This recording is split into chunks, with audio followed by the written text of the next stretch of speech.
Hello મારા વહાલા વહાલા વિદ્યાર્થી મિત્રો, કેમ છો? મજામાં? મારું નામ છે ફાલ્ગુન અદ્રોજા, હું રાજકોટથી છું અને તમે જોઈ રહ્યા છો ફિઝિક્સ વિથ ફાલ્ગુન સર.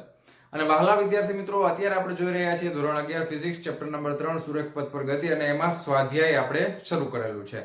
અને સ્વાધ્યાયમાં લાસ્ટ લેક્ચરની અંદર આપણે 3.7 નંબરના પ્રશ્ન સુધી સોલ્વ કરેલું છે, અને આજે આપણે શરૂ કરવાના છીએ સ્વાધ્યાયના 3.8 નંબરના દાખલાની સાથે. તો રકમ મોટી હોય છે, તમને ખબર જ છે, તો તમારે લોકોએ ટેક્સ્ટ બુક તમારી સાથે રાખવાની છે. ઓકે, અને હું અહીંયા ટેક્સ્ટ બુકમાં ક્વેશ્ચન વાંચતો જાઉં છું, તમે પણ વાંચતા જાઓ અને આપણે સોલ્વ કરીએ. ચાલો, તો 3.8 નંબરનો પ્રશ્ન શું કહે છે કે એક દ્વિમાર્ગી એટલે કે ટુ લેન રોડ, હવે એવો રસ્તો કે જેના ઉપર લગોલગ બાજુમાં માત્ર બે ફોર વ્હીલર ગાડી રહી શકે. બરાબર, બે ફોર વ્હીલર ગાડી બાજુમાં રહી શકે એવો રસ્તો, એટલે એને ટુ લેન રોડ કહેવાય. બરાબર, આ પ્રશ્ન માટે. ઓકે, તો એક દ્વિમાર્ગી રસ્તા પર કાર એ 36 કિલોમીટર પ્રતિ કલાકની ઝડપે ગતિ કરે છે. એકબીજાની વિરુદ્ધ દિશામાં 54 કિલોમીટર પ્રતિ કલાકની સમાન ઝડપથી દોડતી કાર બી અને સી કાર એ સુધી પહોંચવાનો પ્રયત્ન કરે છે. કોઈ એક ક્ષણે એબી તથા એસી વચ્ચેનું સમાન અંતર 1 કિલોમીટર છે. આ ક્ષણે કાર બી નો ડ્રાઈવર કાર સી કાર એ ને ઓવરટેક કરે તે પહેલા ઓવરટેક કરવાનું વિચારે છે. ઓકે, તો અકસ્માત નિવારણ માટે કાર બી નો લઘુત્તમ પ્રવેગ કેટલો હોવો જોઈએ? હવે પ્રશ્ન ધ્યાનથી સમજો, હું તમને ડાયાગ્રામ થ્રુ સમજાવવાનો પ્રયત્ન કરું છું. ધારો કે અહીંયા આગળ ટુ લેન રસ્તો છે. ટુ લેન રસ્તો છે, એમાં આપણે દાખલા તરીકે ટુ લેન એટલે એક બાજુ બીજી બાજુ, એક ગાડી અહીંયા સમાય, એક ગાડી અહીંયા સમાય, એટલે ટુ લેન રસ્તો થઈ ગયો. હવે દાખલા તરીકે એ ગાડી છે એ અચળ વેગથી આ તરફ જઈ રહી છે. બરાબર, અને બી અને સી એકબીજાની સામસામે આવી રહી છે. બી ગાડી અને સી ગાડી છે એ એકબીજાની સામસામે આવી રહી છે. દાખલા તરીકે બી ગાડી છે એ અચળ વેગથી આ તરફ આવી રહી છે, અને સી ગાડી છે એ અચળ વેગથી આ તરફ આવી રહી છે. ઓકે, ત્રણેયનો વેગ આપણને આપેલો છે.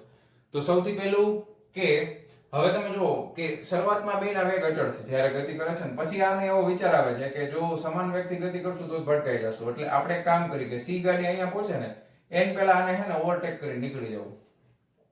બરાબર, ફરીથી બી ગાડી વાળો શું વિચારે છે કે સી ગાડી વાળો અહીંયા પહોંચે ને એ તરફ, બે એ બાજુ જ આવે છે સામસામે ગતિ કરીને, કે આ અહીંયા પહોંચે એની પહેલા આપણે છે ને સી ગાડીને ઓવરટેક કરીને નીકળી જવું, એવું કોણ વિચારે છે? બી ગાડી વાળો. તો બી ગાડી વાળાને કેટલા પ્રવેગથી ગતિ કરવી પડે એવો પ્રશ્ન છે. ટૂંકમાં તમને સમજાણું. હવે કોઈ એક સમયે આ બંને વચ્ચેનું જે અંતર છે એ અને બી વચ્ચેનું અને એ અને સી વચ્ચેનું, બે કેસની અંદર 1000 મીટર લ્યો અથવા 1 કિલોમીટર લ્યો, એટલે 1 કિલોમીટર બરાબર 1000 મીટર થાય. તો એક સમયે આટલું અંતર છે. હવે જ્યારે આપણે કાર બી અને કાર સી ના વેગની વાત કરશું અથવા એની ઝડપની વાત કરશું, ત્યારે આપણે એની સાપેક્ષે લેવો પડશે. આ નિશ્ચિત વસ્તુ છે, કારણ કે ત્રણ વસ્તુ ગતિમાં છે. કોઈ એક સ્થિર હોય તો ચાલે, કોઈ એકય વસ્તુ આમાં સ્થિર નથી, એટલે સાપેક્ષ વેગ દ્વારા જ આપણે આ દાખલાને સોલ્વ કરી શકાય. તો અહીં આપણે એવું પહેલા લખી નાખીએ કે અહીં કાર બી તથા સી નો વેગ કાર એ ની સાપેક્ષે ગણવો પડે. બરાબર, કાર બી અને કાર સી નો વેગ કાર એ ની સાપેક્ષે લેવો પડે, અથવા લેવો પડે, ગણવો પડે કરતા લેવો પડે. ચાલો, બસ એની સાપેક્ષે આપણે લેવો પડશે. હવે જેટલા વેગ આપણને આપેલા છે એ બધા લખી નાખીએ. પહેલા કાર એ ની ઝડપ આપણને આપેલી છે 36 કિલોમીટર પ્રતિ કલાક, એટલે એ કારનો વેગ એટલે va બરાબર 36 કિલોમીટર પ્રતિ કલાક, એટલે આ કેટલો થઈ જશે? તો કે ભાઈ 36 કિલોમીટર બરાબર 1000 મીટર, મીટર પ્રતિ સેકન્ડમાં ફેરવવાનું છે. શું કામ? જ્યારે પ્રવેગ પૂછે ત્યારે મીટર પ્રતિ સેકન્ડમાં ફેરવી જ નાખવાનું. બરાબર, તો કલાક છે એટલે 3600 સેકન્ડ થાય. આ બે પિંડા ગયા, 36 ગયા, કેટલું આવ્યું? 10 મીટર પ્રતિ સેકન્ડ. હવે એક બીજી વસ્તુ આપણે વિચારી લઈએ કે દાખલા તરીકે જમણી તરફનું અંતર છે એને ધન x વિચારી લઈ, અને ડાબી તરફનું જે કંઈ પણ અંતર છે એને ઋણ x વિચારી લેશું. તો જમણી તરફના જેટલા વેગ આવશે એ બધા ધન આવશે, ડાબી તરફના જેટલા વેગ આવશે એ ઋણ આવશે. જમણી તરફના બધા સ્થાનાંતર ધન આવશે, ડાબી તરફના બધા સ્થાનાંતર ઋણ આવશે. આ ખાસ સમજો, કારણ કે પ્લસ માઇનસમાં ભૂલ પડે તો આખો દાખલો ખોટો પડે. ચાલો, હવે બી અને સી નો વેગ સરખો છે. ઓકે, તો VB VB બરાબર VC બરાબર કેટલું છે તો કે VB બરાબર VC, પણ મેં તમને કીધું એ પ્રમાણે બરાબર નહીં લખવું. જમણી તરફ કોણ ગતિ કરે છે? VB. તો VB નો વેગ આપણે અત્યારે લખશું તો એ ધન લખશું. કેટલો? 54 કિલોમીટર પ્રતિ કલાક. 54 કિલોમીટર પ્રતિ કલાક. બેના વેગ તો સરખા જ થશે, પણ એક પ્લસ લખશું ને એક માઈનસ, કારણ કે VB ધન x દિશામાં છે, VC ઋણ x માં. તો 54 ગુણ્યા 1000 ભાગ્યા 3600 બરાબર. બે મીંડા ગયા. ઓકે, હવે આ આપણે કેલ્ક્યુલેશન કરીએ તો કેટલા થશે? 18 દુ 36, આ 2 દુ 4, 2 સત્તા 14, 17, 9 તેરી 27, 9 દુ 18, 2 પંચા 10, 5 તેરી 15 મીટર પ્રતિ સેકન્ડ આવશે. ઓકે, પણ આનો હું લખું છું +15 બરાબર, અને એ જ રીતે આમાં પણ હું આગળ પ્લસ ઉમેરી દઉં છું, એટલે આપણે ધન x સમજવાનું. અને VC નો હું ડાયરેક્ટ લખી નાખું છું, બેના વેગ તો સરખા જ છે, પણ -15 બરાબર મીટર પ્રતિ સેકન્ડ. ચાલો, તો હજી તો આપણે ડેટા આપ્યો છે એને આપણે ખાલી એકમમાં ફેરવવાનો પ્રયત્ન કર્યો છે, ફેરવા છે એકમમાં.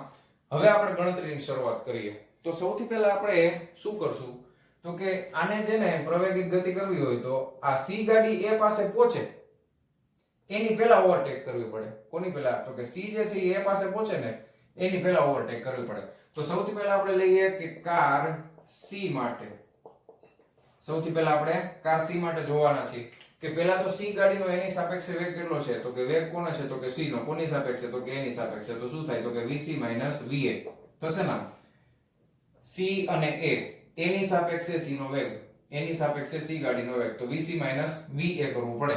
VC કેટલા છે વિદ્યાર્થી મિત્રો? -15, અને માઈનસ VA કેટલા છે? તો કે +10, તો -15 - 10 એટલે કેટલા થઈ ગયા? -25 એકમ મીટર પ્રતિ સેકન્ડ.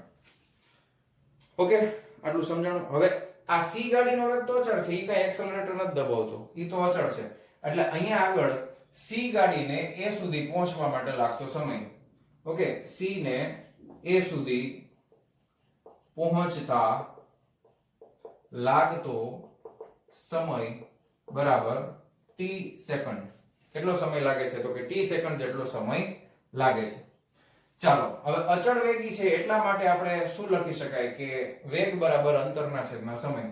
તો C અને A વચ્ચેનું અંતર, C અને A વચ્ચેનું સ્થાનાંતર કયો? તો C અને A વચ્ચેનું સ્થાનાંતર, C આ દિશામાં આવે છે ને બરાબર, તો સ્થાનાંતર કેવું લેવું પડે? ઋણ. આ અંતર કેટલું છે બે વચ્ચેનું? 1000 મીટર. ઓકે, આ ધ્યાનથી જોજો, કારણ કે અંતર C નો વેગ આ દિશામાં છે, તો વેગ ઋણ છે અને સ્થાનાંતર પણ આ દિશામાં થશે એટલે ઋણ જ થશે. તો 1000 છે એ સ્થાનાંતરને આપણે ઋણ ગણશું. તો અહીંયા આગળ સ્થાનાંતર xc કહું છું, C માટે છે, એટલે xc બરાબર -1000 મીટર. ઓકે, તો સમય મેળવવા માટે મારે શું કરવું પડશે? તેથી વેગ vca બરાબર અંતર xc ના છેદમાં સમય t. તેથી સમય t ને કરતા બનાવીએ તો શું થઈ જાય? xc ના છેદમાં vca. xc કેટલા છે? તો કે -1000 ના છેદમાં vca કેટલા છે? તો કે vca છે -25. તો આ માઈનસ માઈનસ પ્લસ થઈ ગયા, 25 ચોકુ 100. 40 સેકન્ડનો સમય લાગે. કેટલો સમય લાગે? 40 સેકન્ડનો સમય લાગશે. C ગાડીને A ગાડી સુધી પહોંચવા માટે 40 સેકન્ડનો સમય લાગે. હવે આપણે જોવાનું છે કે હવે B ગાડી છે ને પ્રવેગિત ગતિ શરૂ કરશે. ઓકે, તો B ગાડીનો એની સાપેક્ષે વેગ જોઈએ છે. સૌથી પહેલા કાર B નો એની સાપેક્ષે વેગ, એટલે B નો વેગ એની સાપેક્ષે, એટલે VB એ લખાય તો શું લખાય? તો કે VB - VA લખાય. VB કઈ બાજુ છે? તો કે જમણી બાજુ છે, તો પ્લસ લખવાનું. તો કે 15, આ માઈનસ. VA કઈ બાજુ છે? તો કે માઈનસ છે પણ જમણી બાજુ છે, એટલે -10 થઈ જશે. તો સાપેક્ષ વેગ કેટલો આવશે? 5 મીટર પ્રતિ સેકન્ડ. પ્લસ આવે છે એનો મતલબ એમ કઈ તરફ થાય છે? તો કે ધન x દિશામાં થાય છે. ઓકે, હવે આપણે ગોતવાનું શું છે? તો કે પ્રવેગ ગોતવાનો છે. તો a બરાબર ક્વેશ્ચન માર્ક સમય આપણને આપેલો છે, તો કે કેટલો? 40 સેકન્ડમાં જ ક્રોસ કરવાનું છે ને. હવે તમે સમજો, આ સમય છે ને આટલા સમયમાં અથવા આના કરતા ઓછા સમયમાં ઓવરટેક થઈ જવું જોઈએ, નકર એક્સિડન્ટ થઈ જાય. આટલા સમયમાં અથવા આના કરતા ઓછા સમયમાં, એટલે પ્રવેગ જે આપણને મળશે એ ન્યૂનતમ મળશે, અથવા એના કરતા વધારે પ્રવેગિત ગતિ થવી જોઈએ. તો એ ખાસ આપણે સમજવાનું છે. આના માટે સ્થાનાંતર કેટલું થશે? તો કે આના માટે 1000 મીટર જ છે, પણ આ વખતે આપણે આ 1000 મીટર ધન લેશું કે ઋણ? બોલો. B ગાડી કઈ બાજુ ગતિ કરે છે? જમણી તરફ. તો સ્થાનાંતર જમણી બાજુ કેવું આવે? ધન આવે. કેવું આવે? ધન આવશે. તો અહીંયા આપણે xb લેશું, તો એ લેશું +1000 મીટર. કેવું લેશું? તો કે પ્લસ 1000 મીટર લેશું. પ્લસ અહીંયા લખી જ નાખું પહેલેથી. બરાબર ને? આ ખાસ ધ્યાનથી. અહીંયા તમે એમ કહેશો કે સર અહીંયા કેમ માઈનસ લીધું? કારણ કે આ તરફ હતું સ્થાનાંતર, બી નું જમણી તરફ છે એટલા માટે સ્થાનાંતર ધન લીધું છે. ઓકે, ચાલો. સ્થાનાંતર છે, સમય છે, વેગ છે. મારે પ્રવેગ જોઈએ છે. કયું સમીકરણ મુકાય? ગતિનું બીજું સમીકરણ. બરાબર, ગતિનું બીજું સમીકરણ શું કહે છે કે અંતર બરાબર પ્રારંભિક વેગ vba into t plus half a t square. પ્રારંભિક વેગ આટલો જ ગણાશે ને, સાપેક્ષ વેગ છે એટલે અહીંયાથી તો જો આ સાપેક્ષ વેગ હતો પછી તો એને પ્રવેગી ગતિ શરૂ કરીને એટલે પ્રારંભિક વેગ આ ગણે, સાપેક્ષ ગતિ છે એટલા માટે. ઓકે, તો હવે અહીંયા આપણે ખાલી કિંમત મૂકવાની છે. 1000 બરાબર vba એટલે 5 into t, 5 ગુણ્યા t, 5 ગુણ્યા t પ્લસ 1/2 એ ગોતવાનું છે ગુણ્યા t આપણને ખબર જ છે ને, સમય કેટલો છે 40, લખી જ નાખો પહેલેથી. તો આ 40 નો વર્ગ. આ કેટલા થઈ જશે? 5 ચોક 20 એટલે 200 થઈ જશે. 200 આ સાઈડ આવે એટલે આ કેટલા થઈ જાય? 800 થઈ જાય. બરાબર, તો આ 800 બરાબર આ 40 ગુણ્યા 40 થઈ જશે, a ગુણ્યા 40 ગુણ્યા 40 અને ભાગ્યા 2 છે. બરાબર, એટલે 2 × 40 એટલે આ 20 થઈ ગયા. ઓકે, તો પ્રવેગ a બરાબર શું આવ્યું? તો કે 800 ના છેદમાં 4 × 8 એટલે આ પણ 800 એટલે આવ્યું 1 મીટર પ્રતિ સેકન્ડ નો વર્ગ. આ ન્યૂનતમ પ્રવેગ છે. કઈ ગાડીનો? બી ગાડીનો. કે બી ગાડી વાળો ઓછામાં ઓછા આટલા પ્રવેગથી ગતિ કરશે, પ્લસ છે એટલે જમણી તરફ, તો ઈ સી ગાડીનો ઓવરટેક કરી શકે. ઓછામાં ઓછો આટલો તો જોઈએ જ, પણ રિસ્ક લેવાય નહીં. આના કરતા વધારે એક્સેલરેટર મરાય, નકર કઈ ઠાઠું બાઠું અડવાના ચાન્સીસ રહ્યા. ક્લિયર છે? તો આ હતો સ્વાધ્યાયનો 3.8 નંબરનો દાખલો. ફટાફટ વિડિયો પોઝ કરી અને લખી નાખજો. ચાલો, વિડિયો પોઝ કરીને લખજો. ચાલો, જવા દઉં છું. ચાલો વિદ્યાર્થી મિત્રો, હવે સ્વાધ્યાયનો 3.9 નંબરનો પ્રશ્ન જોઈએ. શું કહે છે કે બે શહેર કેપિટલ A અને B નિયમિત બસ સેવા દ્વારા એકબીજા સાથે જોડાયેલા છે. બે શહેર છે A અને B, બે નિયમિત બસ સેવા દ્વારા જોડાયેલા છે તથા પ્રત્યેક કેપિટલ T મિનિટ પછી બંને બાજુ બસો દોડે છે. એટલે A શહેરમાંથી B શહેરમાં જાય, B શહેરમાંથી A શહેરમાં આવે.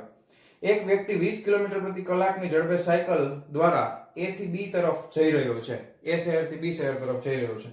ત્યારે તે નોંધે છે કે પ્રત્યેક 18 મિનિટ પછી એક બસ તેની ગતિની દિશામાં તથા પ્રત્યેક 6 મિનિટ પછી તેની વિરુદ્ધ દિશામાં પસાર થાય છે. બસ સેવા સમય કેપિટલ T કેટલો હશે અને રસ્તા પર દોડતી બસની ઝડપ અચળ ધારો કેટલી હશે? જો અચળ ધારવાની જ છે, બસની ઝડપ અચળ છે. હવે આને આપણે સમજવા માટે ફરી પાછો આકૃતિનો સહારો લઈએ. દાખલા તરીકે અહીંયા આગળ છે સિટી A, પછી અહીંયા રસ્તો છે સુરેખ માર્ગ અને અહીંયા આગળ છે સિટી B. હવે અહીંયા આગળ આ દિશા જે છે એને આપણે આ બાજુ +x ધારવી, આ પહેલેથી ધારી લેવાનું. આ બાજુ છે એ -x ધારવી, તો આ બાજુનું બધું ધન ધારવું, આ બાજુનું બધું ઋણ. આ બે વચ્ચેનું ધારો કે અંતર છે એને આપણે x ધારી લઈ. A અને B શહેર વચ્ચેનું અંતર x છે. હવે અહીંયા આગળ એ બસો જે છે એ દોરતો નથી, A માંથી B માં બસ જાય છે. એક સાયકલ સવાર છે એ A માંથી B તરફ જઈ રહ્યો છે.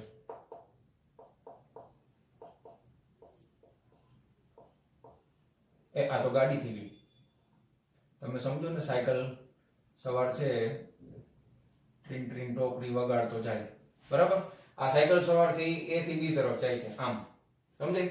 સાયકલ સવાર તો દોર્યું જ નહીં સરખે. તમે સમજી ગયા ને? હવે આ સાયકલ સવાર છે એ A થી B તરફ જઈ રહ્યો છે. ઓકે, ડ્રોઈંગ આપણું બહુ ખરાબ છે પણ તમારે સમજવાનું. હવે આ A થી B તરફ જઈ રહ્યો છે. હવે બસ જે છે, હવે આપણે આમાં જે ડેટા આપ્યો છે એ પ્રમાણે લખતા જઈએ. હવે તમને આટલી વસ્તુ સમજાઈ ગઈ. તથા પ્રત્યેક કેપિટલ T મિનિટ પછી બંને બાજુ બસો દોડે છે. ઓકે, તો બસનો વેગ અચળ ધારવાનો છે. તો કોઈ પણ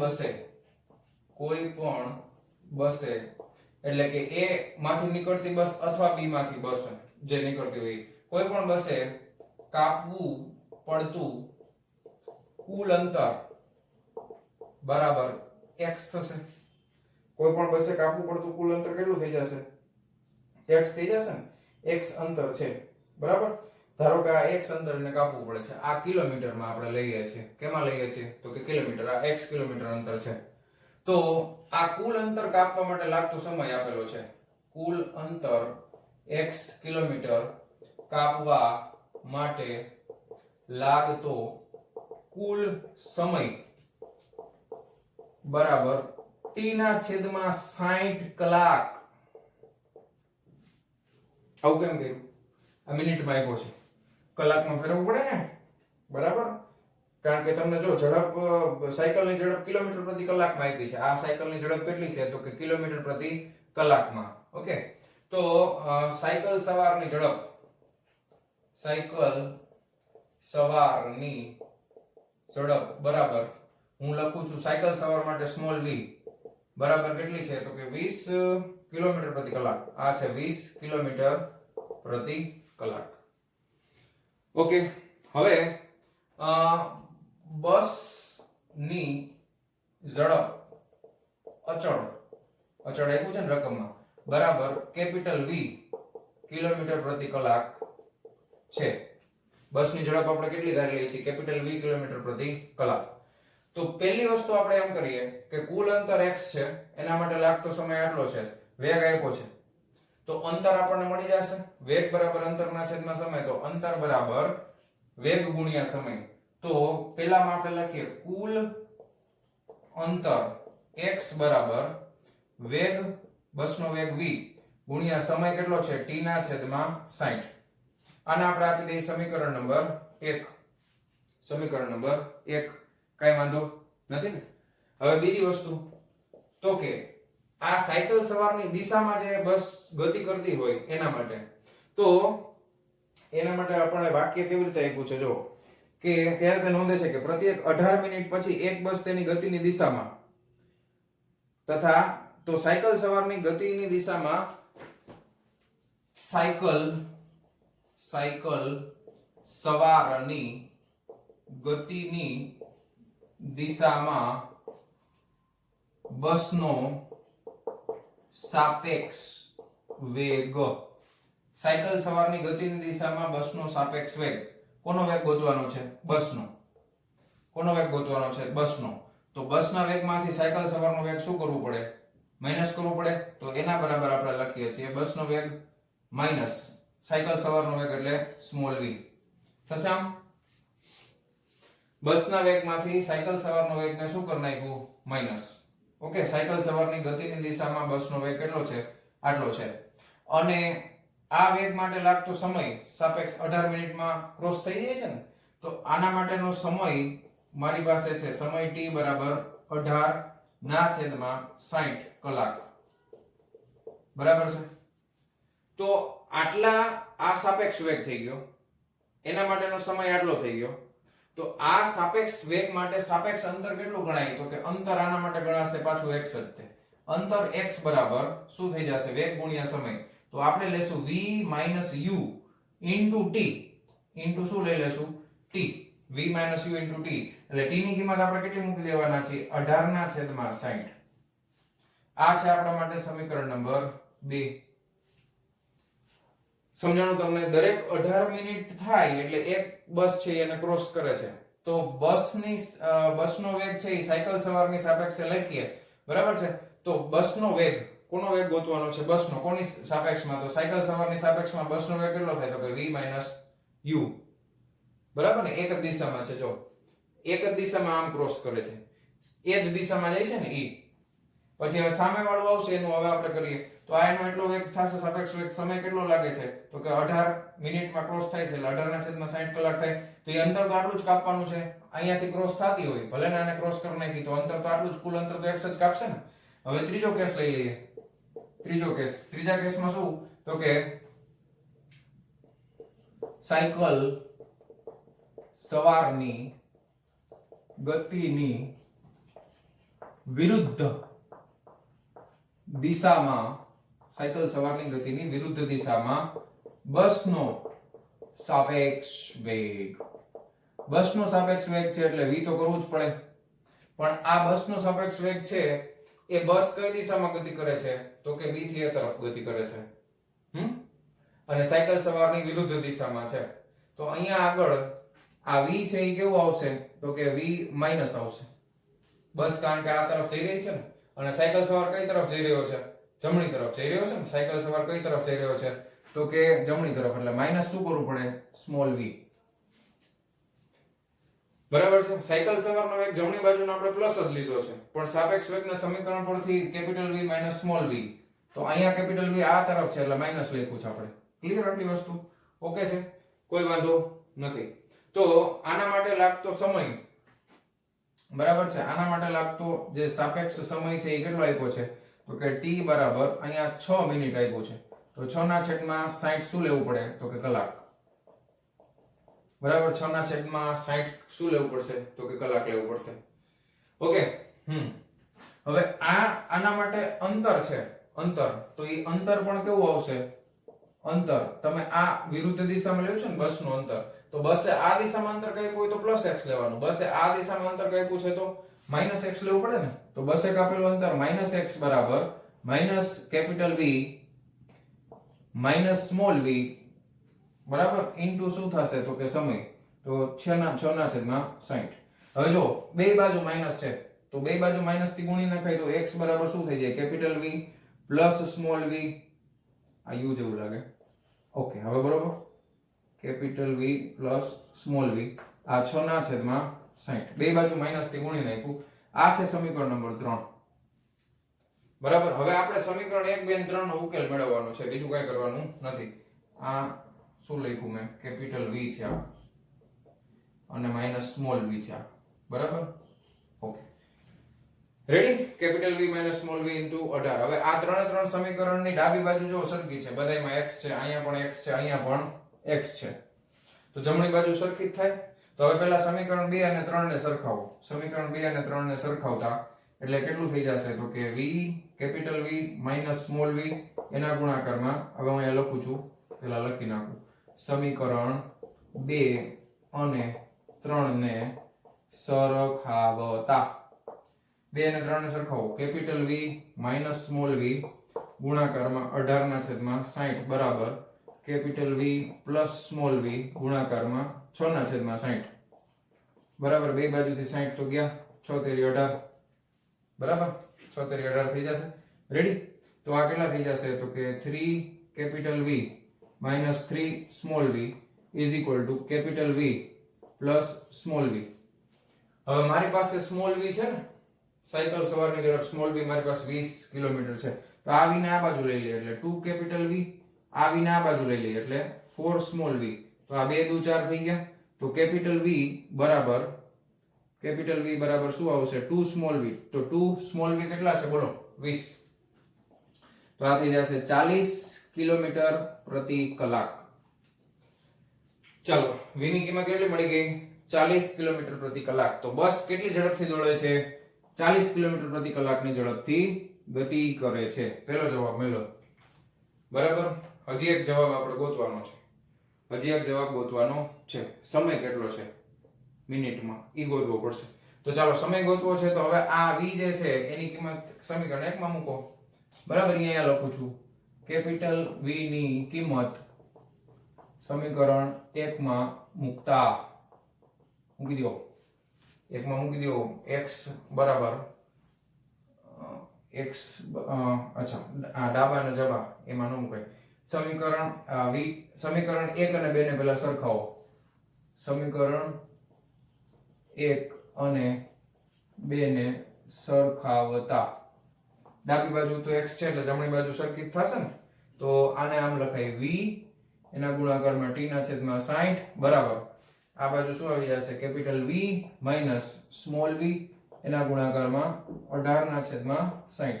તો બે બાજુથી 60 કેન્સલ થઈ ગયા. હવે મારી પાસે કેપિટલ V તો છે, તો 40 ગુણ્યા કેપિટલ T બરાબર 40 માઈનસ સ્મોલ v કેટલા છે? 20 અને એના ગુણાકારમાં 18. તો કેપિટલ T બરાબર 40 માંથી 20 જાય તો 20 ગુણ્યા 18 ના છેદમાં કેટલા વધે? તો કે 40. ઓકે, પાકું? સમજાણું તમને? ક્લિયર? ઓકે, તો આ થઈ જશે મીંડું મીંડું ગયું, 2 દુ 4, 2 નવા 18. તો કેટલો સમય લાગે? તો કે 9 મિનિટનો સમય લાગે. ઓકે, બસને કેટલો સમય લાગે? 9 મિનિટનો સમય લાગે. ક્લિયર છે?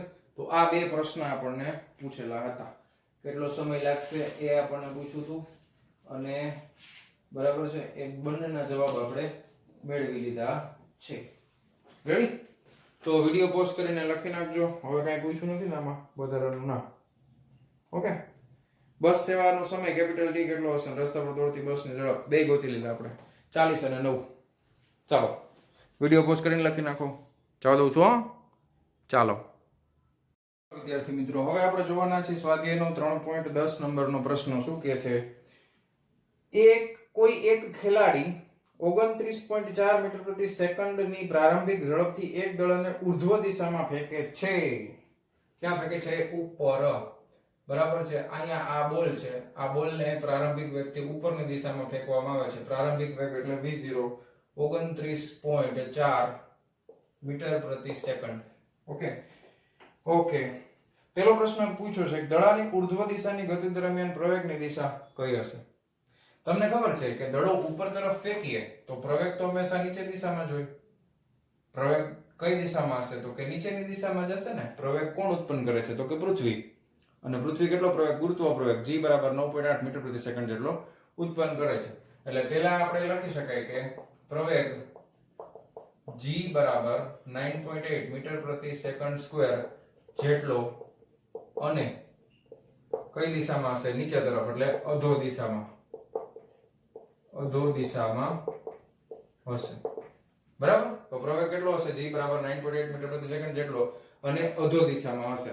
એટલે ખરેખર દડો ઉપર જાય છે એટલે કેવી ગતિ કેવી કહેવાય? તો કે પ્રતિપ્રવેગી ગતિ કહેવાય. કેવી કહેવાય? પ્રતિપ્રવેગી ગતિ કહેવાય. એટલે ઉપરની તરફ આપણને ખબર છે કેલ્ક્યુલેશન કરીએ તો માઈનસ આપણે g લખવાના છે કારણ કે ગતિ કેવી છે? ખરેખર પ્રતિપ્રવેગી. ઓકે. પ્રવેગની દિશા અધો દિશા એટલે નીચે તરફ હશે. શિરોલંબ નીચે તરફ લખી શકો. પછી તેની ગતિના મહત્તમ ઊંચાઈવાળા બિંદુએ દડાનો વેગ અને પ્રવેગ કેટલા હશે? દાખલા તરીકે આ દડાનો ઘા કર્યો હોય ઉપર અહીંયા સુધી પહોંચ્યો, પછી અહીંયા પહોંચી જશે એટલે ક્ષણિક માટેનો વેગ કેટલો થઈ જશે? v બરાબર 0. અમુક પર્ટિક્યુલર ટાઈમ માટે ખૂબ જ સૂક્ષ્મ સમય માટેનો વેગ કેવો થઈ જાય? 0. અને પછી ગતિ ક્યાં શરૂ કરે? નીચે તરફ શરૂ કરે. એટલે બીજા પ્રશ્નમાં એમ કીધું છે કે દડાનો વેગ કેટલો હશે? તો b માં તમે લખી શકો કે દડાનો વેગ v બરાબર 0 મીટર પ્રતિ સેકન્ડ હશે. અને બીજું તમને એમ પૂછ્યું છે કે પ્રવેગ કેટલો હશે? હવે આ જગ્યાએ પહોંચે તો પ્રવેગ થોડો શૂન્ય થાય. પ્રવેગ કેટલો થાય? પ્રવેગ તો g બરાબર 9.8 મીટર પ્રતિ સેકન્ડ સ્ક્વેર જેટલો જ રહેવાનો છે. વેગ શૂન્ય થઈ જશે પણ પ્રવેગ કેટલો હશે? તો કે g બરાબર 9.8 મીટર પ્રતિ સેકન્ડ સ્ક્વેર જેટલો. કઈ દિશામાં? તો કે અધો દિશામાં. નીચે તરફ જ હશે. બરાબર? એ જગ્યાએ કઈ પ્રવેગ શૂન્ય થવાનો નથી. હવે ત્રીજા પ્રશ્નમાં એમ કીધું છે કે દડાની મહત્તમ ઊંચાઈવાળા બિંદુએ સ્થાન x બરાબર 0 અને t બરાબર 0 સેકન્ડ તથા શિરોલંબ નીચે તરફની દિશાને ધન x દિશાને x અક્ષની ધન દિશા તરીકે પસંદ કરો. હાલો તો અહીંયા આગળ છે ને આપણે ફરીથી આકૃતિ બનાવું. અહીંયા આગળ x બરાબર 0 છે, સમય t બરાબર 0 છે અને નીચે તરફ જે છે એ પ્લસ x છે. કેવી દિશા છે? ધન x દિશા છે એવું વિચારો. ઓકે. આ પસંદગીના સંદર્ભે દડાની ઉર્ધ્વ દિશાની ગતિ અને અધો દિશાની ગતિ માટે સ્થાન વેગ અને પ્રવેગના ચિહ્નો જણાવો. તો અહીંયા હું એક c ના બે ભાગ પાડું છું. એક ઉર્ધ્વ દિશા માટે અને બીજું આપણે લખી નાખીએ અધો દિશા માટે. ઉર્ધ્વ એટલે ઉપર જાય છે, અધો એટલે નીચે આવે છે. બરાબર? હવે જ્યારે દડો ઉપર જતો હશે એટલે ત્યારે તમે અહીંયા તમે ગણતરી કરો તો x જે છે અહીંયા 0 તમે કાઉન્ટ કરો છો ને એટલે અહીંયા દાખલા તરીકે 1 હોય 2 હોય 3 હોય 4 હોય તો અહીંયા આગળ પ્રારંભિક સ્થાન તમે અહીંયાથી લેશો તો સ્થાન છે એ કેવું આવશે? તો કે x બરાબર સમથિંગ આવશે પણ એ કેવું આવશે? તો કે ધન આવશે. કઈ દિશાની ગતિની વાત કરી છે? તો કે ઉર્ધ્વ દિશાની. તો આમ જાવ છો, ધ્યાન આપજો. ઉર્ધ્વ દિશામાં ગતિ કરો છો તો અહીંયા આગળ સ્થાન તો ધન જ છે પણ અહીંયા 0 છે એટલે તમારું જે સ્થાનાંતર થશે, જે કંઈ પણ સ્થાનાંતર થશે એ ઘટતું જાય છે પણ ઋણમાં નહીં જાય. સ્થાન હંમેશા ધન જ રહેશે ને અહીંયા સુધી પહોંચો છો ત્યાં સુધી, કારણ કે અહીંયા 0 છે તો સ્થાન આવશે એ ધન આવશે. બરાબર છે? સ્થાન x is greater than 0 લખી શકાય. સ્થાન ધન છે. પછી બીજું તમને એમ પૂછ્યું છે સ્થાન પછી વેગ v. હવે તમારો વેગ છે એ ઉપર તરફ છે પણ સ્થાનાંતર છે એ ઘટતું જાય છે.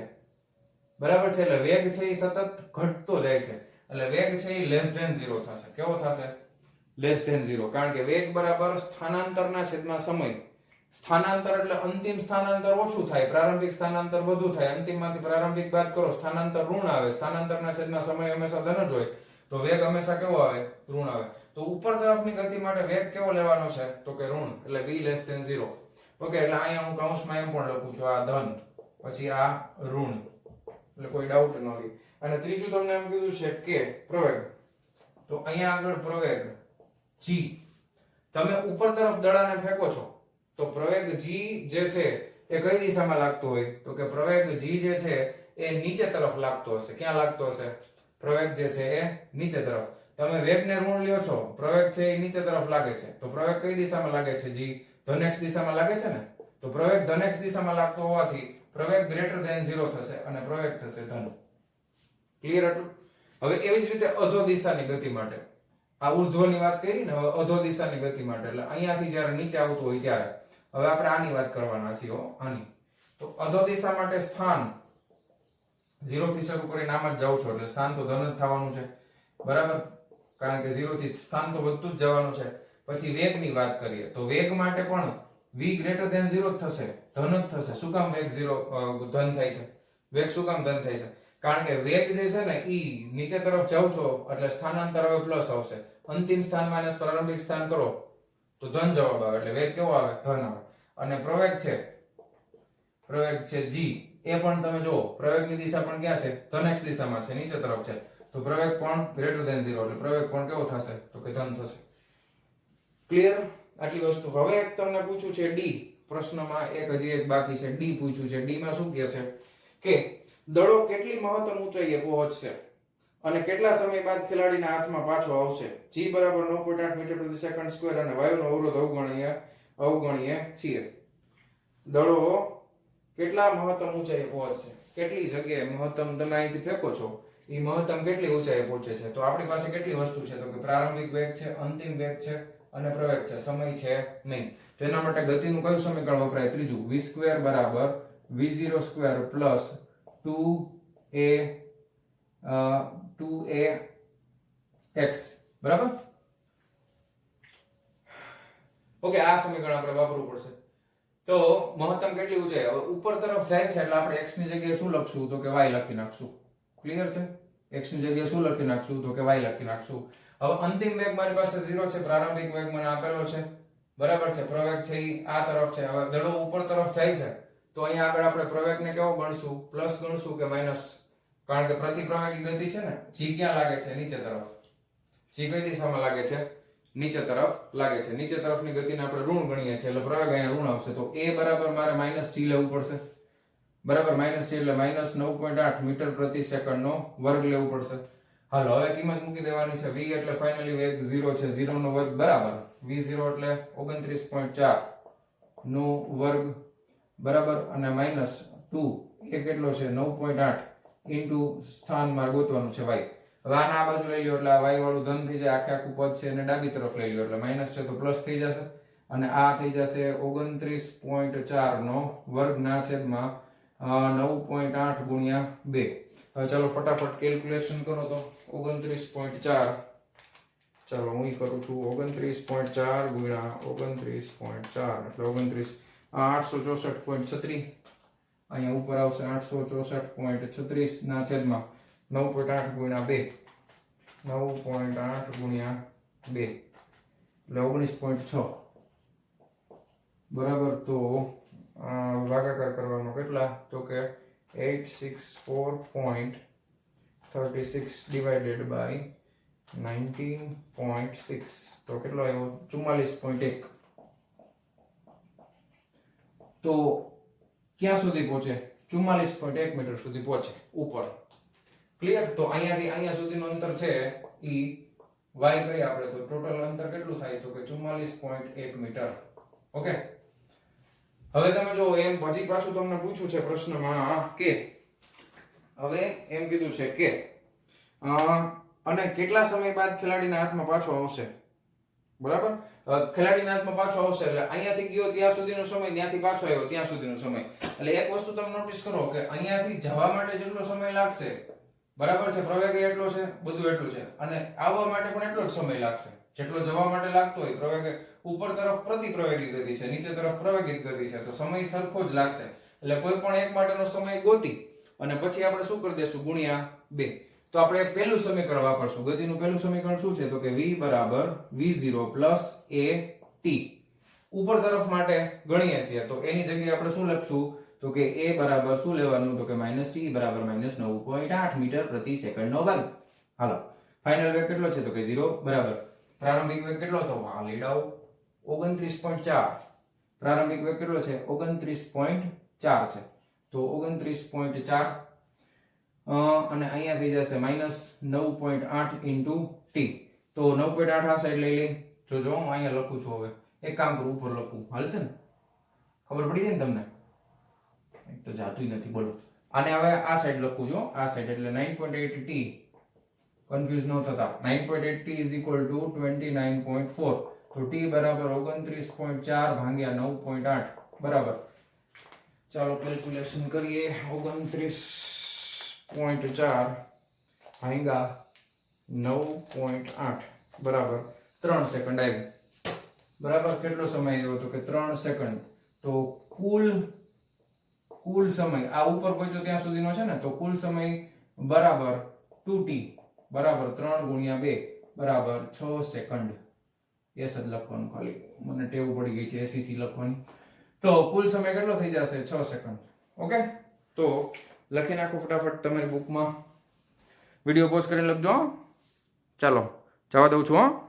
ચાલો વિદ્યાર્થી મિત્રો, હવે આપણે જોવાના છે સ્વાધ્યાયનો 3.11માં નંબરનો પ્રશ્ન. શું કહે છે? જો નીચે આપેલ કથનોને ધ્યાનપૂર્વક વાંચી ઉદાહરણ અને કારણ સહિત તે સાચા છે કે ખોટા તે દર્શાવો. કણની એક પરિમાણિક ગતિ માટે, એક પરિમાણમાં ગતિ કરે છે એટલે x અક્ષ ઉપર હોય કાં y અથવા તો z અક્ષ ઉપર ગતિ કરતો હશે. કોઈ એક ક્ષણે પેલું તમને કીધું છે. હવે કારણ તમે લખજો, ઉદાહરણ હું તમને આપું છું. તમારે હું ખાલી સાચું ખોટું લખી દઈશ, બરાબર? સમજાવી દઈશ, પણ લખો ને તમારે થોડી આળસ થાય, તમે સમજો નહીં. જો કોઈ એક ક્ષણે તેની ઝડપ શૂન્ય હોવા છતાં તેનો પ્રવેગ અશૂન્ય હોઈ શકે. બોલો જોઈએ, સાચું છે કે ખોટું? કોઈ એક ક્ષણે તેની ઝડપ શૂન્ય હોવા છતાં તેનો પ્રવેગ અશૂન્ય હોઈ શકે. હોય જ શકે ને. હમણાં જ આપણે આગળનો દાખલો કર્યો હતો. પદાર્થને ઉપર ફેંકો એટલે ક્ષણ પૂરતો વેગ કેટલો થઈ જાય? 0. પણ પ્રવેગ થોડો 0 થાય. પ્રવેગ તો અચળ છે. કેટલો છે? 9.8 મીટર પ્રતિ સેકન્ડનો સ્ક્વેર. તો આ પેલું વાક્ય છે એ કેવું છે? તો કે સાચું. ઉદાહરણ શું આપવાનું તમને હું આપી દઉં છું કે કોઈ પદાર્થને ઉર્ધ્વ દિશામાં ફેંકવામાં આવે તો અમુક અંતર પછી ક્ષણ ભર માટે તેનો વેગ શૂન્ય થઈ જશે, પરંતુ તેના પર લાગતો પ્રવેગ અચળ રહેશે, કે જેનું મૂલ્ય ગુરુત્વ પ્રવેગ જેટલું હશે. બરાબર? તો એ તમે લખી નાખજો. ક્લિયર? ચાલો હવે બીજો વાંચું છું કે ઝડપ શૂન્ય હોવા છતાં તેનો વેગ અશૂન્ય હોઈ શકે. વેગ અશૂન્ય હોઈ શકે. ઝડપ શૂન્ય હોય અને વેગ અશૂન્ય હોય એવું કોઈ દિવસ શક્ય છે? ઝડપ શૂન્ય હોય એનો મતલબ એમ કે પથ લંબાઈના છેદમાં સમય. પથ લંબાઈના છેદમાં સમય એટલે અંતર કઈ કપાણું જ નથી. કાંઈ અંતર ન કપાણું હોય તો સ્થાનાંતર કઈ રીતે થઈ શકે? સમજાય છે ને તમને? ઝડપ શૂન્યનો મતલબ શું? તો કે પથ લંબાઈના છેદમાં સમય. હવે પથ લંબાઈના છેદમાં સમય, પથ લંબાઈ શૂન્ય હોય તો સ્થાનાંતર કઈ રીતે શક્ય બને? પથ લંબાઈ જ 0 છે તો કઈ સ્થાનાંતર જ થાય નહીં. તો વેગ શૂન્ય જ હોવો જોઈએ. અશૂન્ય હોઈ શકે એ વસ્તુ સાવ સદંતર એકદમ ખોટી છે. બરાબર? તમારે કારણમાં શું લખવાનું મેં જે સમજાવ્યું એ લખી નાખજો. બરાબર? પથ લંબાઈ શૂન્ય હોય તો કોઈ દિવસ સ્થાનાંતર થઈ શકે નહીં. પછી ત્રીજા નંબરમાં એમ કીધું છે કે ઝડપ અચળ હોય તો પ્રવેગ હંમેશા શૂન્ય હોય. બરાબર? ઝડપ અચળ હોય તો પ્રવેગ હંમેશા શૂન્ય હોય. શું લાગે તમને? સાચું છે કે ખોટું? ત્રીજા નંબરનું સાચું છે કે ખોટું? સાચું છે. આ ખોટી ક્યાંથી આવી ગયું? ખોટું આવશે. બરાબર? ત્રીજું વાક્ય કેવું છે? સાચું. શું કીધું છે? ફરીથી જોવો. ઝડપ અચળ હોય તો પ્રવેગ હંમેશા શૂન્ય હોય. ઝડપ અચળ છે એટલે કે સમયની કોઈ પણ ક્ષણે ઝડપ બદલાતી નથી. પ્રવેગ એટલે શું? તો કે વેગમાં થતા ફેરફારના છેદમાં સમય. હવે એક પરિમાણિક ગતિ છે એટલે ઝડપ બરાબર વેગ લઈ શકાય. ઝડપ બરાબર વેગ લઈ શકાય એટલે ઝડપમાં થતો ફેરફાર 0 તો વેગમાં થતો ફેરફાર પણ 0, કારણ કે એક પરિમાણિક ગતિ માટે એક જ દિશામાં થતી હોય તો ઝડપ બરાબર જ વેગ હોઈ શકે. બરાબર? તો એ આપણે કહી શકાય કે ભાઈ ત્રીજું વાક્ય છે એ સાચું છે, કારણ મેં જે તમને કીધું એ તમારે લખી નાખવાનું. પછી ચોથામાં એમ કીધું છે કે પ્રવેગ ધન મૂલ્ય માટે, પ્રવેગના ધન મૂલ્ય માટે ગતિ વધતી હોય છે. પ્રવેગના ધન મૂલ્ય માટે ગતિ વધતી હોય છે. પ્રવેગના ધન મૂલ્ય, પ્રવેગનું મૂલ્ય ધન હોય તો ગતિ વધે છે એવું તમે કહી શકતા નથી. શું કામ? કારણ કે ગતિ છે એ ઋણ x દિશામાં થઈ શકે ને. પ્રવેગનું મૂલ્ય ધન છે, બરાબર, સાચું. હાલો, પ્રવેગનું મૂલ્ય ધન છે. હમણાં આપણે આની આગળનો દાખલો જોયો, એમાં પ્રવેગનું મૂલ્ય તમે ધન લ્યો, બરાબર, એટલે પ્રવેગ છે એ નીચે તરફ થતો હોય તો પ્રવેગનું મૂલ્ય ધન આવે, નીચે તરફ જાય છે. પણ આપણે આ અક્ષ છે એમાં ઋણ x લઈ લઈએ આપણે, બરાબર, તો શું થાય? તો ગતિ છે એ ઋણ આવે, પ્રવેગ ભલે ધન હોય, ગતિ કેવી આવે? ઋણ. સમજાય છે ને તમને? દાખલા તરીકે તમે એક વસ્તુ નોટિસ કરો કે ભાઈ આપણે એક પરિમાણે ગતિ છે ને એટલે આમ આપણે વિચારીએ, બરાબર. હવે અહીંયા આગળ આ ઋણ x છે, અહીંયા આગળ 0 છે, સમજો. અહીંયા -1 -2 -3 આવું છે. આ તરફ ગતિ કરે છે. અહીંયા પ્રવેગનું મૂલ્ય ધન આપ્યું છે, બરાબર. પ્રવેગનું મૂલ્ય કેવું આપ્યું છે? ધન આપ્યું છે. પણ સ્થાનાંતર છે એ ઋણ x દિશામાં થાય છે. કઈ દિશામાં થાય છે? ઋણ x દિશામાં. તો ગતિનું મૂલ્ય કેવું હોઈ શકે? ઋણ હોઈ શકે. તો આ વાક્ય પ્રવેગના ધન મૂલ્ય માટે ગતિ વધતી હોય એવું જરૂરી નથી. એટલે ડી જે છે એ પડશે ખોટું. કેવું પડશે? ખોટું, બરાબર. કે પ્રવેગના ધન મૂલ્ય માટે ગતિ વધતી હોય છે એ વસ્તુ ખોટી છે. ક્લિયર છે? ઓકે. ઉપરનું ઓલું આગળનું ઉદાહરણ યાદ કરો ને. ઉપર આપણે દડાને ફેંકીએ છીએ, બરાબર, તો પ્રતિપ્રવેગી ગતિ થાય છે. પણ પ્રવેગ છે એ કઈ દિશામાં છે? નીચે તરફ છે. તો અધો દિશામાં પ્રવેગ આપણે ધન ગણીએ, પણ ગતિ ઉપર તરફ જાય છે તો કેવી થતી જાય છે? ઘટતી જાય છે ને, બરાબર. તો એ રીતે ચોથા નંબરનું ડી છે એ શું આવશે? તો કે ખોટું. કારણ છે એ તમે તમારી ભાષામાં, તમારી લેંગ્વેજમાં લખજો એટલે તમને લાંબા ટાઈમ સુધી યાદ રહેશે. ઓકે. તો વહાલા વિદ્યાર્થી મિત્રો, આજનો આ લેક્ચર આપણે 3.11માં નંબરના સ્વાધ્યાયના દાખલાની સાથે કમ્પ્લીટ કરીએ છીએ. મળીએ છીએ નેક્સ્ટ વિડિયો લેક્ચરમાં આના પછીના સ્વાધ્યાયના દાખલાઓની સાથે, બરાબર. ત્યાં સુધી આવજો.